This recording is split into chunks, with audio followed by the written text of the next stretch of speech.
Zecharia Sitchin ended his book, The Earth Chronicle, as follows. The realization that we are not alone, even in our own solar system, and the coming re-encounter with another, more advanced civilization, should be at the top of humanity agenda.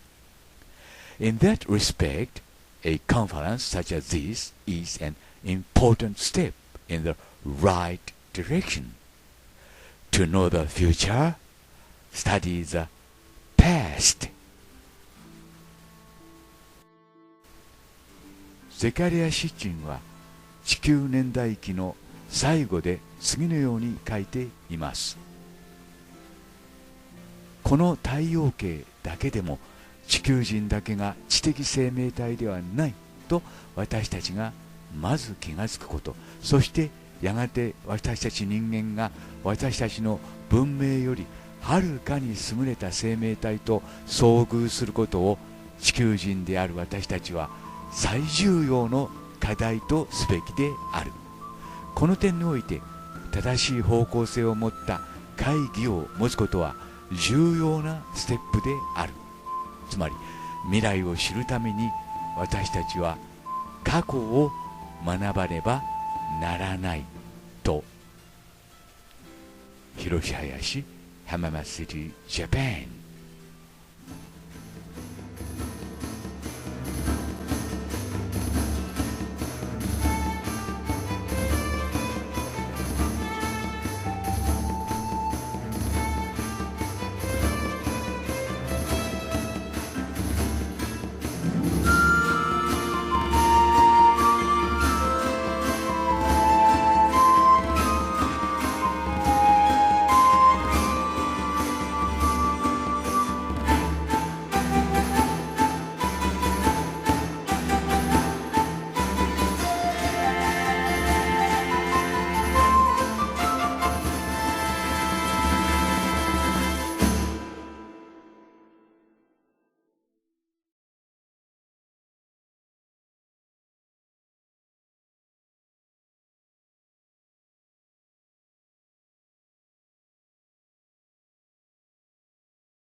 Since the early beginning days of human history, we humans have been visited by extraterrestrials from outer space, mainly by three people: people from Nibiru, people from Mars, and people most probably from Arcturus, according to Charles Hall, a scientist who worked with a race of human-like extraterrestrials, so-called the Tall Whites, during a 2-year duty assignment at Nellis Air Force Base from 1965 to 1967. Here in this video, I show you how we humans have been visited by those people, being based on my hypothesis.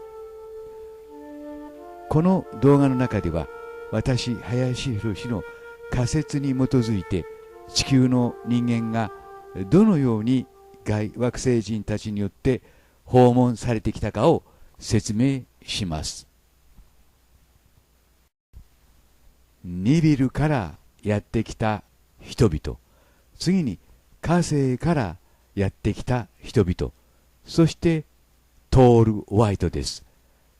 ネリス空軍基地で働いていたチャールズ・ホール氏は、そのトール・ホワイトはアルクトゥルス星から来ている、あるいは来ていたのではないかと語っています。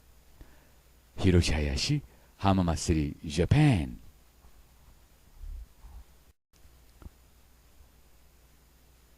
私たち地球の人間はその歴史の始まりから外惑星人たちの訪問を常に受けていました。その骨子を最大公約数的にまとめた動画を皆さんにご覧いただきます。まず、ニビルからやってきたニビル星人、つまりアヌンナキたちです。そのアヌンナキたちは日本の本州の甲府盆地あたりに最初に降り立ったと私林宏は考えています。そこへマレー半島あたりから連れてきた原人を品種改良し、そしてそれを縄文人としました。そしてその後、活動部隊をペルシャに移し、あるいは行き来しながらペルシャに拠点を移します。第一地帯、メソポタミア周辺です。第二地帯、アフリカです。第三地帯、つまりはインダス文明周辺を言います。次にやってきたのが火星からの火星人たちです。あるいはアヌンナキたちによって連れてこられたのかもしれません。火星です。この火星人たちは南アメリカに拠点を築きます。頭が縦に長い縦長長頭人間である点に注意してください。私林宏は後頭部の方に長い横長長頭人間とは区別して考えています。次にトール・ホワイトということになります。今から約8000年ほど前に現在のカスピ海と黒海の間あたり、つまりエルブラス山の北あたりで生まれたと言われています。つまり白人種の原型ということになります。こうして3種類の外惑星人たちが地球を支配することになりました。他にもいろいろな外惑星人たちがその都度地球を訪れています。そして人間の品種改良についてもその都度手を加えてきたものと私林宏は判断しています。ただ縦長長頭人間については地球に残留しているというよりは地球残留組は絶滅したか、あるいは火星へ戻っていたか、あるいは別の惑星のどこかに住んでいると私林宏は判断しています。少なくともこの地球からは姿を消したということになります。以上が地球残留組人間以外の知的生命体3種類ということになります。繰り返しますが、それ以外にもいろいろな異星人たちがこの地球を訪れています。それについては別のところで詳しく述べますが、そしてそれぞれの外惑星人たちは自分たちの拠点をこの地球上に作りました。例えば縦長長頭人間火星からやってきたイギギは現在のエリア51あたりにその本拠地を置いたものと考えています。今回のこの動画のシリーズではそうした3種類のエイリアンに焦点を当ててその本拠地を考えてみたいと思います。Bye for now.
initial DNA analysis of Parker's elongated skull was released with incredible results. They contain only one parietal plate rather than two. The fact that the skull's features are not the result of cranial deformation means that the cause of the elongation is a mystery and has been for decades. パラカスの長頭骸骨に関する初期分析が公表されました。それは信じられない結果でした。それらの頭骸骨には2つではなく、たった1つのパリエタルプレート、つまり頭頂板しかなかったということです。頭蓋骨の特徴が頭蓋骨の変形によるものではないという事実は次のことを意味します。つまり、長頭は謎であったし、何十年もの間ずっと謎のままだったということです。今ご覧いただいているのが左上が人間の頭蓋骨です。右3枚はですね、エクアドルで見つかった長頭頭蓋骨ということになります。頭頂板がですね、人間の場合は、縦に2つに分かれていますけども、長頭人間の頭蓋骨はですね、割れていない。つまり、頭頂板が1枚である点に注意してください。右の写真はですね、こうしたことが話題になる2012年以前に私がストックしておいた写真の中から見つけたものです。注意深くご覧ください。左は人間です。右は、長頭人間の頭蓋骨ということになります。DNA 鑑定するまでもなく、右の頭蓋骨はですね、少なくとも人間のものではないということになります。Hiroshi Haya, 浜松 City, Japan.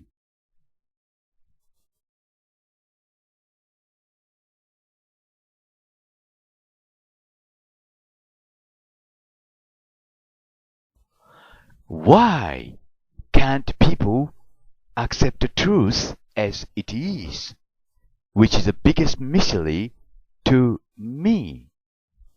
Don't hide from the truth. Truth is in here.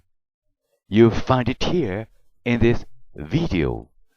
Hiroshi Haya, Hamama City, Japan.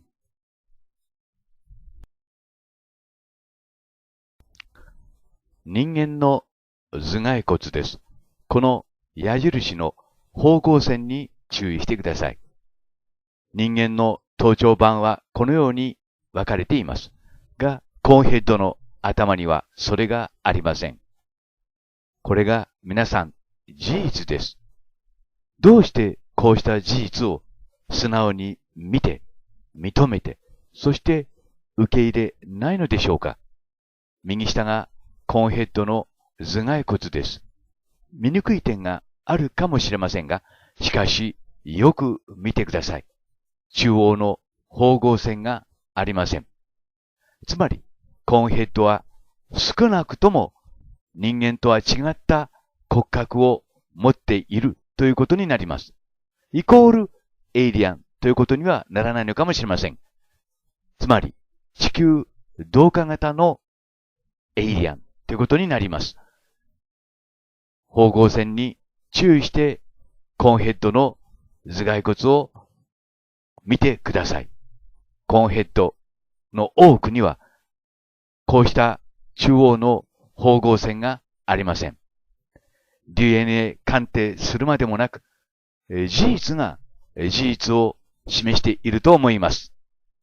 遠い昔、コーンヘッドは火星からやってきました。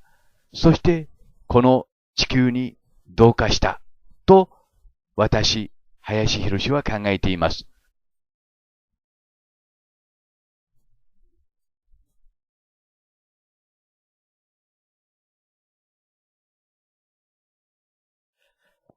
Hello, this is Hiroshi Haya, Hamama City, Japan. Why can't people believe in what they see? Mystery of humans. Today's story is about a mystery of humans ourselves. Why not we can believe in what we see? But in English-speaking countries, they say seeing is believing. But people very often don't believe in what they see. You know why? One thing I can say here is that they don't like to believe in what they see. But that is not all.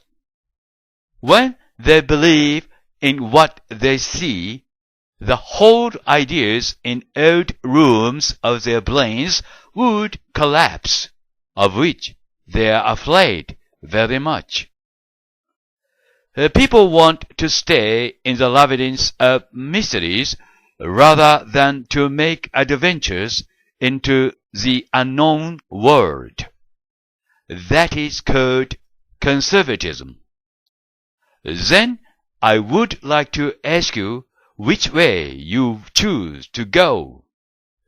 One is a way to make an adventure with me, or another way is a way to stay in the world as you do now. Okay, here is one example that I can show you now. This is an elongated skull unearthed in Paracas in Peru. This is not at least a human's skull, since it has got only one parietal plate, which is different from humans. Compare the elongated skull with a human's. I say here, seeing is believing. We can't say here now that elongated skull is the one of aliens or extraterrestrial beings. But it is at least not a human's. Today's story is about people who have got elongated skulls with only one parietal plate. These people are called Paracas people who might have come from the outer space, or we call them ETs. Or I may say here, they are aliens. Do you accept my idea? If not, the door to the new world would be closed as ever before you. Please watch the following videos, for which I thank you very much. 謎、また謎。しかし、最大の謎は、実は人間自身なのかもしれません。古くから seeing is believing。百聞は一見にしかずと言います。しかし、中にはそれを信じない人もいます。見ても信じないのですね。で、今ここにお見せしているのは、パラカスで見つかりました長頭人間の頭蓋骨です。で、これはDNA 鑑定もなされていますけども、DNA 鑑定などするまでもなく、頭の骨を見ればわかるわけですね。いわゆる頭頂板と言いますけども、前から見ますとですね、人間の場合は中央で二つに分かれています。しかし、elongated skull、長頭人間の頭蓋骨にはですね、真ん中で分かれている線、すなわち縫合線というものがありません。全体として見ると、人間の方は頭で3枚の、ちょうど頭の中央でですね、3枚の骨が集まっています。しかし、長頭人間の方は、それが、後頭部の方ですね。1枚に見えます。これが決定的な証拠ということになります。だからといってですね、長頭人間イコールエイリアンというわけにはいかないかもしれません。エイリアンというためには、その間に、いくつかの、ハードルがあるわけですね。しかし少なくとも人間ではないということです。もっとわかりやすく言いますと、骨の数が足りないわけですね。いくら変形頭蓋骨だと言ってもですね、骨の数まで変えることはできません。そのことをですね、こうした論文が、今説明しているわけです。で、それについてですね、こうして私が何とか皆さんに超頭人間の頭蓋骨の写真を見せてきました。が、驚くべきことに、この超頭人間の研究っていうのは、ほとんどなされて、いなかったわけですね。そして最近になって、このパラカスで見つかった超頭人間の頭蓋骨を、DNA 鑑定した先生がいらっしゃいました。そして、その DNA 鑑定の結果、人間とは違うミトコンドリアを持っていた。つまり、酸素呼吸はしていたけれども、人間のものではなかったということです。ということをご理解の上、続くビデオをどうかご覧ください。Thank you very much. Bye for now.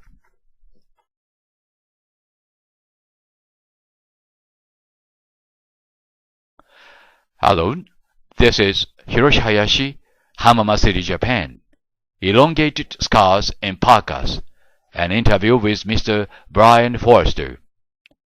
It's my pleasure here to introduce you Ancient Origins, which is one of the most reliable websites for the people who know we are not alone on the earth. In this footage, Ms. April Holloway of Ancient Origins conducted an interview with Mr. Brian Forster, a researcher and author, about the elongated skulls excavated in Parcas, Peru. It's also my pleasure that I have had a chance to translate the interview into Japanese on this occasion. I thank you very much. In Japanese, 皆さんこれが超頭人間と言われている人間ではない、知的生命体の頭蓋骨です。世界中で発見されています。身長は、1メートル80センチ前後あったと言われています。で、最も信頼のできるウェブサイトの一つが Ancient Origins です。この中でパラカスの超頭人間の頭蓋骨のですね、DNA 鑑定を実行した、ブライアン・フォルスター人の、インタビュー記事が、と言いますか、YouTube で紹介されていました。それを今日はじっくりと日本語に翻訳してみましたのでご覧ください。で、数学的消去法でいけばですね、人間ではないということになりますと、エイリアンということになるんですけども、ここが問題なんですね。人間ではないということは証明できるんですけども、イコール、エイリアンっていうふうにはならないわけですね。他にもいろいろな細かい可能性が考えられるわけです。これが、Mr. Brian Forster です。超頭人間の遺伝子の解明。ブライアン・フォルスター氏の対談ということになります。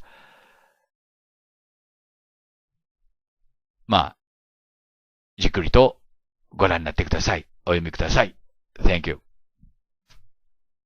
So, Brian, thank you very much for joining Ancient Origins for this interview about the elongated skulls in Paracas. Some of our viewers will have already seen an interview we had some time ago about various research around elongated skulls. But I'm really enthusiastic about this interview because it relates to a recent announcement you made about some genetic testing that has been done on one of the skulls found in Paracas. So to begin with, could you please just give a little bit of background about the Paracas skulls in particular and what makes them different from other elongated skulls that have been found? Well, what's kind of intriguing is if you look on the internet to any photo, website, and if you put in something like alien skull or human hybrid skull, quite often the Paracas skulls show up predominantly because they are so large in size. Some of them are very natural looking. And also there are so many of them that have been found, which is quite intriguing. So would you say that some of the features that these skulls have rule out the possibility of cranial deformation, processes like head flattening or head binding, which are known to have happened in other cases of elongated skulls? Well, that is the curious point, in that cranial deformation is known to have occurred in many different parts of the world, most prominently about 2,000 years ago, from the Middle East, even Melanesia, Central America. But because I've been intimately engaged with the elongated skulls of Paracas and the Paracas culture in general that died out 2,000 years ago, I've had the opportunity to look in person at numerous of the skulls, as well as hundreds which are in collections all around the world. Mm-hmm. And some of them, I would say, possibly between 5 and 10% of them do not show obvious signs of cradle boarding or other forms of cranial deformation, which generally tends to create flat surfaces, either in the forehead or the back of the head. Some of these literally look like they are natural in appearance. And so I've also heard that some of the other features include increased volume and increased weight compared to other skulls. Is that not something that could also happen as a result of head flattening, where, through the process of binding, the size actually increases, or is that absolutely not possible? Well, from the doctors that I've spoken to, they said that you can alter the shape of the skull, but you can't increase the size of the skull, because the skull is genetically predetermined to have a certain volume, and so it's much like, in terms of, the analogy I have is pottery, where you have a piece of greenware, which is a pot which is not quite dried yet. You can alter its shape, but you can't change the volume of it itself. Some people have stated that the reason why the Paracas could have had denser skulls or be heavier, etc., is the result of their diet or malnutrition or whatever. And the thing is that they had an incredible diet of seafood as well as terrestrial plants. They probably actually ate better than most of us do today. Mm-hmm. And so the study of these skulls is becoming a lot more interesting now that we have the technology for extracting DNA and analyzing DNA. Before any testing was undertaken, did you have any theories yourself about what might be found? Well, I conjecture anything. Of course, I've had many different ideas, but I've been waiting for actual DNA analysis, and that has taken an incredibly long time, mainly due to lack of funding, and also finding a geneticist who, A, is open to studying this, doing it at a fraction of the normal cost that it would cost commercially. And importantly, we wanted to do this independently, because going through any governmental or private foundation or whatever would probably result in the results either being deleted or altered or being kept for purposes other than my intent. And my intent simply is to find the truth as to who these people were. Mm-hmm. Yeah. And so can you explain a bit about the testing process that actually took place or has taken place so far? Well, it's a very complex process, and most people don't realize this because they think, well, DNA testing is quite simple now. I can go and have my, a blood sample extracted and be told within a few days, all of my genetic ancestry. But what you have to take into account is the last of the Paracas died 2,000 years ago. And so you're talking about 2,000 years of the degeneration of the material. The late Lloyd Pye, who I was acquainted with, very personally and professionally because of his fascination with this, his analogy is that to take a sample and analyze it from somebody who's living is the equivalent of looking at or studying a crystal bowl because it's complicated and intact. And then he said the equivalent of ancient DNA is throwing it on a concrete floor because it becomes shattered into tiny little segments. So it's only the most recent, sophisticated, extremely expensive DNA analyzing equipment that can take all of those tiny segments and put them back together. So it's been very difficult to find someone who would pursue that. We actually have two different geneticists at work, but it happened to be this one who's had samples for more than 2 years who has given me this initial result, which completely shocked him. And so the thing most people really want to know is what exactly was found in that initial result. Yeah, and basically what I can say is that he speculates that there are segments of the DNA of the Paracus which do not match anything in GenBank, which is the genetic database located in the United States that contains all known genetic DNA information. So he said there are segments which don't seem to be any haplotype of human that we know of.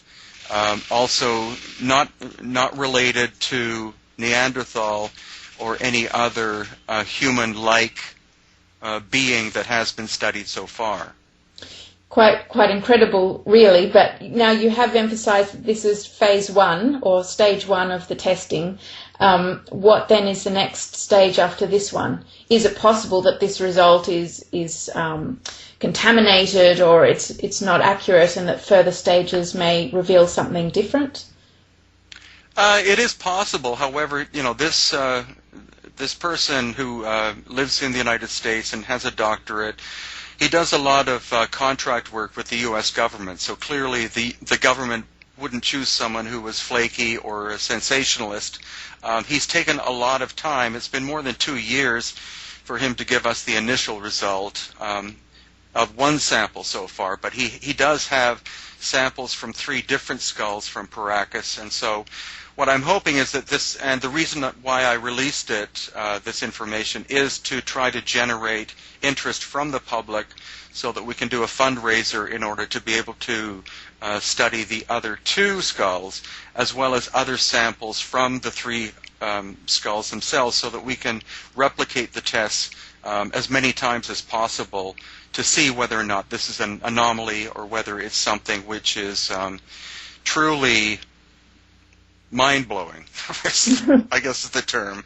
Yeah, exactly. And is it possible, the fact that it doesn't match anything in the gene bank, could it be that this is just a one-of-a-kind mutation, a mutation that hasn't been seen before and is just unique to that particular race of people? It could be, but again, the whole study is so new that, and the Paracus are very mysterious people. Nobody has really studied them for about 70 years. The people who study them now study their textiles, but the whole idea of the fact that their skulls seem to be of a different shape has been dismissed in general as simply being cranial deformation. But in fact, nobody knows where the Paracus people came from.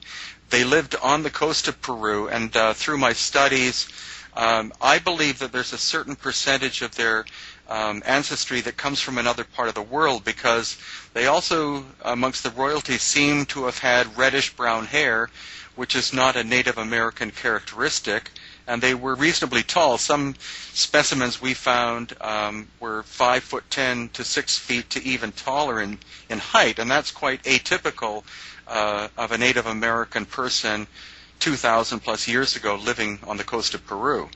Mm-hmm. And so what is your opinion about these findings? Do you have a view about what this actually means, this result? Well, the theory I'm developing is that the Paracus are a mix of different types of people. The area they chose to live 2,000 years ago was much lusher than it is now. It would have been a perfect place for a society to live in terms of food production. The fact that they had totora reeds and still have totora growing on the coast of Peru meant that they were capable of building not only little boats but probably large large ships out of reeds.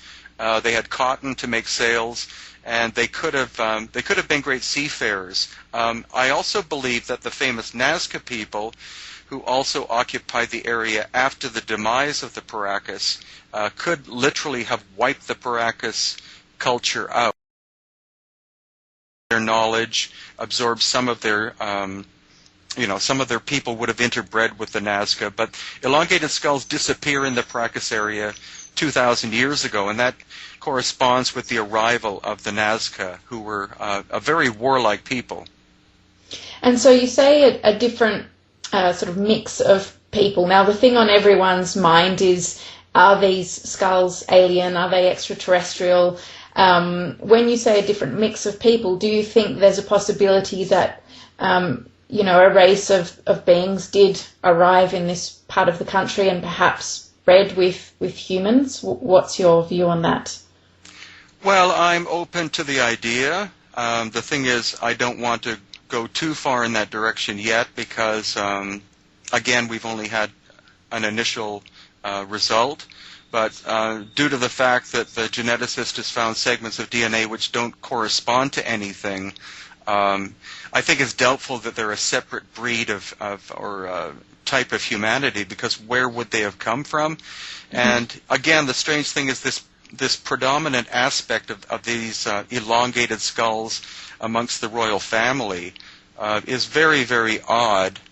So future sampling, future results will either reinforce or dismiss the result we have. But I think we're looking at something very intriguing, and I don't dismiss the idea of there having been off-planet either intervention or something. And Lloyd Pye was very strong with that idea. He simply said, these are not human beings. Mm-hmm. And speaking of Lloyd Pye, are you sort of carry forward the research he was doing, or do you know what is being done about the research that was being undertaken by Lloyd Pye?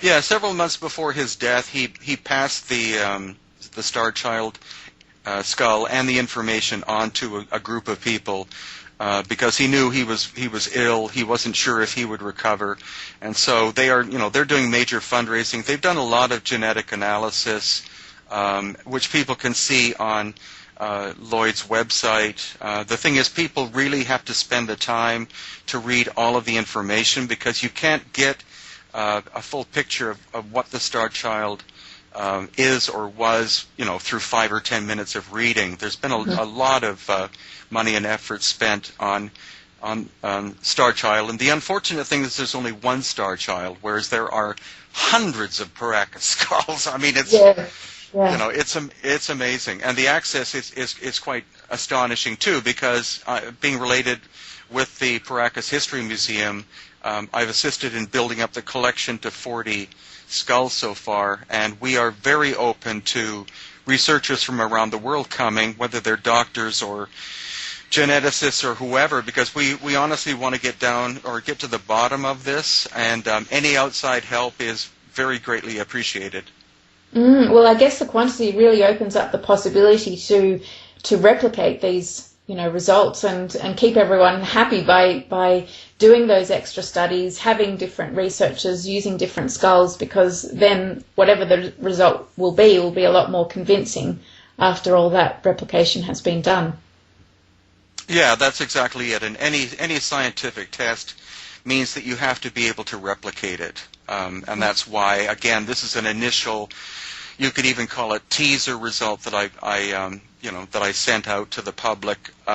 Also, a number of individuals assisted me in raising $7,000 testing, and I wanted them to know 2 years that we actually did have something, that the money wasn't absconded or or blown on anything. It 100% went into it. We also have another geneticist working on completely other samples as well. That's Dr. Melba Ketchum from Texas, who, of course, is embroiled heavily in Bigfoot studies, which is she's got a lot of flack from, but I still believe in her, and there may be another one or two genetic study organizations that may come on board with this. And so the more that do the analysis and the more cross-referencing we can do, the better for this whole project. Mm-hmm. Yeah, great. Now, there are a lot of people out there who are skeptical. You know, they do sort of question or they want to see these results firsthand on paper. They want to know, you know, the name of the geneticist, the name of the institution, and they do become suspicious when some of these details aren't yet available. How would you address those concerns? Well, I have actually spoken with the geneticist about it, and he has said that he will be willing to address the public about this, but not after one test, because it's too easy for skeptics or whoever to rip his information apart. And so, as a scientist, he wants to make sure that he's done several replications, and then when he's comfortable, then he will come forward himself and discuss what it is that he believes we're looking at. Okay, that's great. That's very positive. So moving forward from here, what's the time scale relating to further testing and also the fundraising process? I mean, if somebody did want to get involved in this, what could they do? Well, at the moment, I've been in discussions with someone who wants to set up an Indiegogo campaign about this, and I've been discussing with him for about 5 months, but the timing hasn't been right because we've been preoccupied with other things.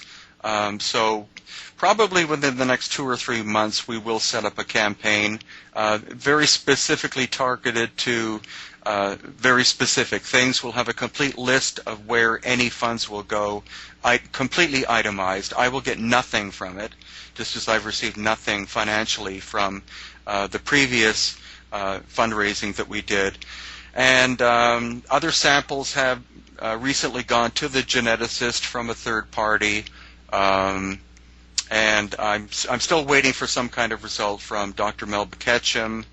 She's trying to actually get at least one, if not more, laboratories in the U.S. to do complete genome studies, which is very complicated and technically would cost an absolute fortune, upwards of at least $100,000. So we're hoping that other geneticists will be able to volunteer their time and the use of their equipment for the good of, basically we're doing this for the good of humanity, not for any kind of personal benefit.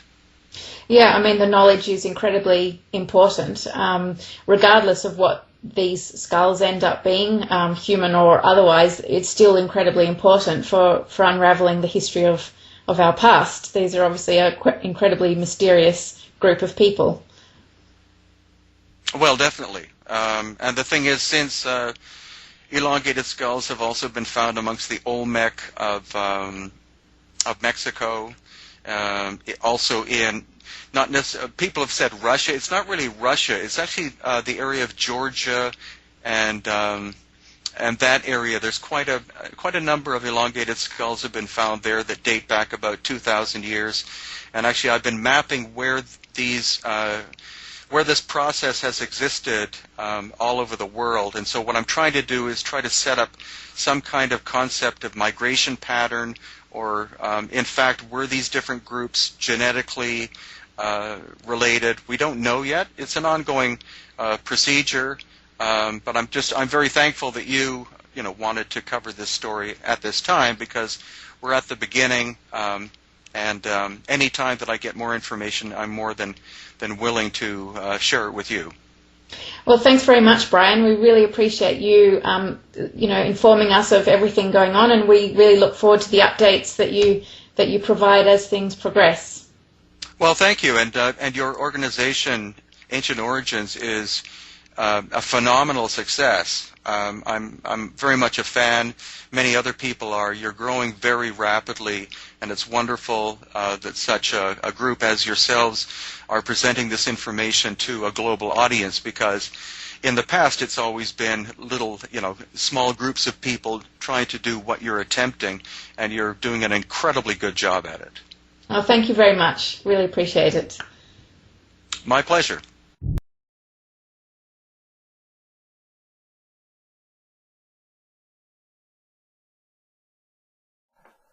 Mr. Brian Forster and Ancient Origins, thank you very much for your effort.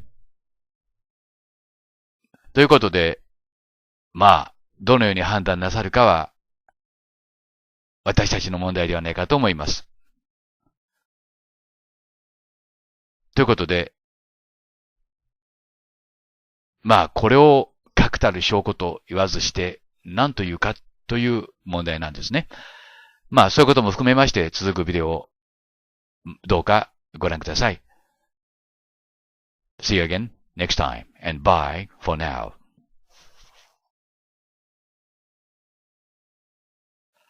Hello, this is Hiroshi Haya, Hamama City, Japan. This is an alien, and it's conclusive and physical evidence. Ladies and gentlemen, this is an alien. Here is the evidence. 皆さんこんにちは。今日はエイリアンがこの地球上にいるという決定的かつ物理的証拠をお見せいたします。これはですね、もう半年以上も前に私が調べたエクアドルの、他のことで調べてた写真の中に混ざっていました。この頭蓋骨こそがですね、まさにエイリアンです。そして、この地球にエイリアンがいるという物理的かつ決定的証拠です。皆さんご覧ください。これはエイリアンです。人間ではありません。人間ではないということはエイリアンです。見つかったのはエクアドルです。どうしてこれがエイリアンかと皆さんお思いになるでしょ？実はですね、頭頂骨が1枚でできているからなんです。これは人間の頭蓋骨です。左下はエイリアンの頭蓋骨です。人間は頭頂骨が3枚より合わさってできています。しかし、エイリアンは1枚しかありません。このライン、縫合線って言いますけども、縫合線を見比べてみてください。エイリアンの方にはその縫合線がありません。続くビデオをどうかご覧ください。Thank you. Hello, this is Hiroshi Haya and Kemiya, Japan. A scar in Tonkarin, cranial deformation in Japanese.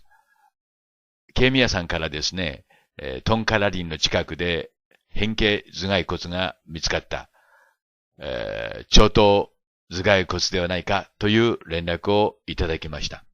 それについて調べてみました。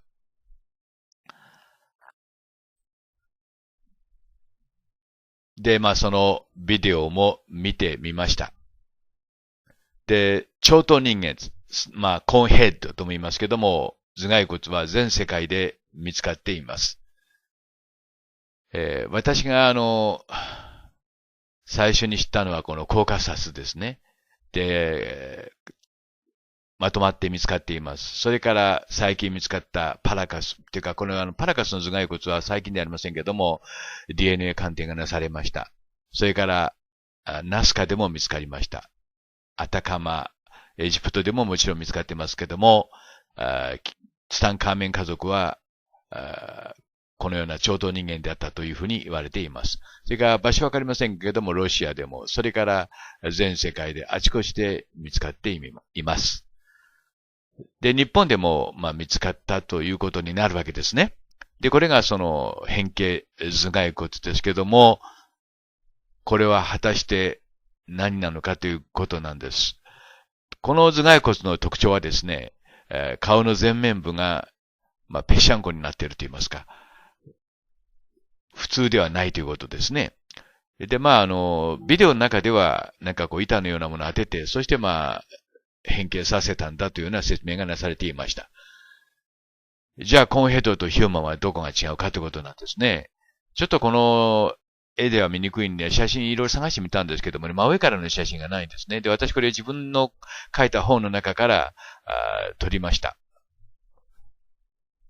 このように3枚に人間の頭っていうのは、頭蓋骨っていうのは真上から見ますと3つに分かれてるんですね。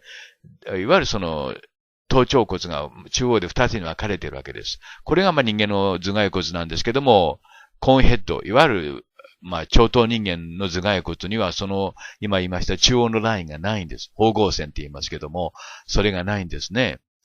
で、このあたりに縦の縫合線があるはずなんですけども、ないんです。これが長頭人間の特徴なんですね。で、もう一つ、こんな頭蓋骨もあるんですけど、これを変形させると言っても限度がありますからね。で、この頭蓋骨も、人間の比べてみればわかりますよね。変形させる言ったって、ここまで変形して骨が発達するんだろうかって疑問もありますけども、この長頭頭蓋骨も中央に縫合線がありませんね。皆さん自身でご確認ください。これがコーンヘッドの特徴なんです。DNA 鑑定するまでもなく、明らかに私たち人間とは違った、DNA を持った生物体である。もっと言えば知的生物体であるということになります。で、パラカスで見つかったコーンヘッドマン、なわち、イロンゲーティッドスカールについてはですね、すでに DNA 鑑定が終わっています。で、その報告が、発表されているんですけども、それはまさに驚くべき内容のものであったというふうに、この報告書は最初に書いています。で、これをずっと見ていきます。この続くビデオの中でもう一度説明すると思いますので、ここでは簡単に見てください。パラカス頭蓋骨はですね、今までは板で挟んで変形させたというんですけども、それだけでは説明できないと。25% も大きく 90% も重いことが分かったと。そしてこの次なんですね。頭頂骨には2つではなく、1つのパリエタルプレートというんですか、頭頂板しかなく、先ほど説明しましたように、2つが寄り合わさってじゃなくて、1枚しかないということですね。ですから真ん中の中央にあるべき縫合線がないわけです。これがパラカス頭蓋骨の特徴であり、また人間でもない、霊長類でもないミトコンドリア DNA を持っていたと。酸素呼吸はしていたけども、人間ではないということですね。ここまではっきり分かっているわけです。そして、この報告書はですね、人間とは交配できなかったということは、性行為をしてもですね、妊娠出産には結びつかなかっただろうと。そういうふうに結論付けています。これがパラカスのペルーのね、ナスカの近くですよね。サンサの大食団のすぐ近くですけども、そこで見つかったものです。結論から言いますと、トンカラリンの近くで見つかったこの変形頭蓋骨は、なんて言いますか、コーンヘッドマンとは一線を画すと言いますか、違ったものである、イコール人間のものである。変形させられたかどうかということはまた別問題であり、私には興味がありません。ということで、ケイミヤさん、報告を終わります。Thank you very much for watching and see you again next time. Bye! Hello, this is Tube Store, Matabe and edited by Hiroshi Haya, Conehead Man in Japan. 長頭人間は日本にも来ていた。チューブストアさんと又部さんから大変重要な情報が寄せられました。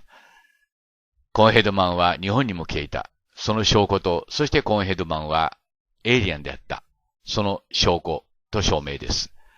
これがテューブスターさんが送ってくださった写真ですけども、この写真はコーンヘッドマンですけども、どこの写真かわかりませんが、それは重要ではありません。この頭を見てください。で、テューブスターさんが言うにはヘルメットなのか、ということなんですね。象の感じからして日本の象でないことは確かですけども、これは、又部さんが送ってくださった、写真ですけども、これは戸田市ですね。から発掘された南原遺跡っていうんだそうですけども、そこから発掘された土偶ですね。ごめんなさい、埴輪です。埴輪ですよね。で、柴又八幡神宮で発見されて、そちらに、ごめんなさい、陳列してあるそうです。で、この二つの二枚の、てか、チューブサースさんと又部さんの写真を見てですね、いろんなことに気がつくわけであります。まず第一にこのエイリアンは地球へ来ていたということです。そしてこのエイリアンはですね、共通のヘルメットを被っていたということなんですよね。それはこれからおいおい説明していきますけども、これはヘルメットなのか、デザインが延期や円利のね、頭と似ていると。確かにこれは右の方はイシュタール。すなわち、エジプトではマリ。それからヘブライ語ではマリアですね。はい。これがですね、曲線をカーブを見ていただきたいんですけども、明らかに、なんて言いますか、明らかにというか、明らかということは、軽率に使いたくありませんけども、ヘルメットですね。で、髪の毛は下の方にあるっていう感じですからね。あるいはこれ全体がヘルメットかもしれません。というのは、人間型のね、顔をしたヘルメットを被ると。そういった事実もいろいろ感じてきています。ですから、顔だけ見て、これ人間だっていうふうには判断なさらない方がいいと思います。